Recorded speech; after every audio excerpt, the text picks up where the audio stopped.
Hi everyone. Welcome back to Be Happy Forever, where we share insights to help you lead a joyful life. Today, we're diving into a painful topic: when people hurt you and then act like the one who's hurt. How do we navigate these tricky waters and protect our hearts without getting lost in the blame game? Let's explore how to handle such situations with grace and resilience.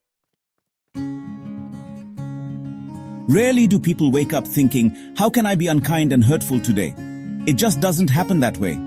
More often than not, when someone hurts us and then flips the script, it's coming from a place of deep insecurity and fear.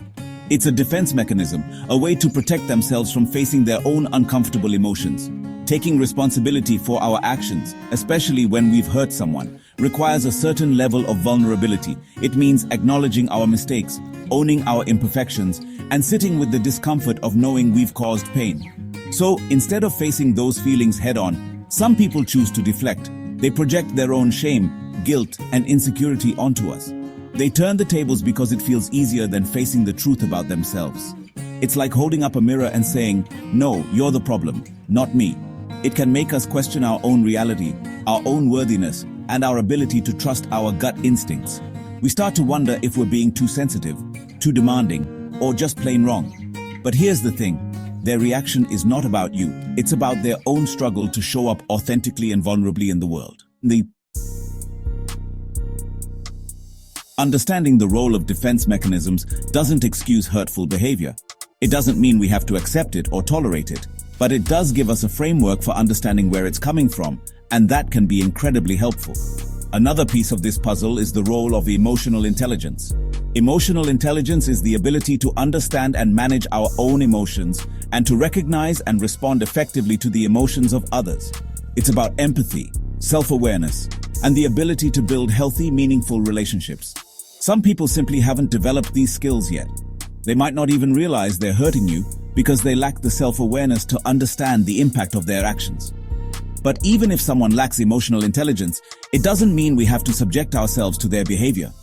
We can have compassion for their struggles while also setting firm boundaries to protect ourselves. So, how does this actually show up in our lives? Let's look at a few examples. Imagine you have a friend who constantly criticizes your choices, from your clothes to your career path. Every time you try to share something exciting or vulnerable, they find a way to make you doubt yourself. And when you finally muster the courage to say, "Hey, your words are really hurtful," they turn it around and accuse you of being too sensitive. Or maybe you have a colleague who consistently takes credit for your ideas and hard work. When you try to address the issue, they become defensive and claim that you're being selfish or difficult. These are classic examples of people using blame and deflection as a way to avoid taking responsibility for their actions. They're projecting their own insecurities onto you, making you feel small and insignificant. But here's the thing. You are not the problem. Their behavior is a reflection of them, not of you. So, how do we deal with these situations in a way that honors our own well-being?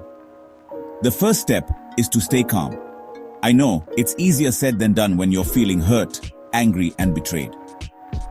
But reacting from a place of heightened emotion will only escalate the situation. Take a deep breath, ground yourself in the present moment, and remind yourself that you are not responsible for their reaction. Once you're feeling more centered, it's time to set some boundaries. Boundaries are essential for healthy relationships. They're not about shutting people out. They're about protecting your own well-being and creating a safe space for authentic connection. When you're setting boundaries, it's important to be clear, direct, and assertive. Use I statements to express how their actions make you feel without blaming or attacking them. Setting boundaries can be incredibly difficult, especially with people we're close to. There's always the fear of conflict, rejection, or even losing the relationship. But here's the truth. Not all relationships are meant to last forever. And sometimes, the most courageous and loving thing we can do for ourselves is to walk away.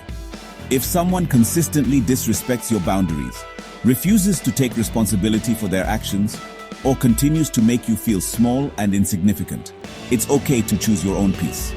You don't have to tolerate toxic behavior, no matter who it's coming from. Walking away from a relationship, even one that's important to you, is never easy.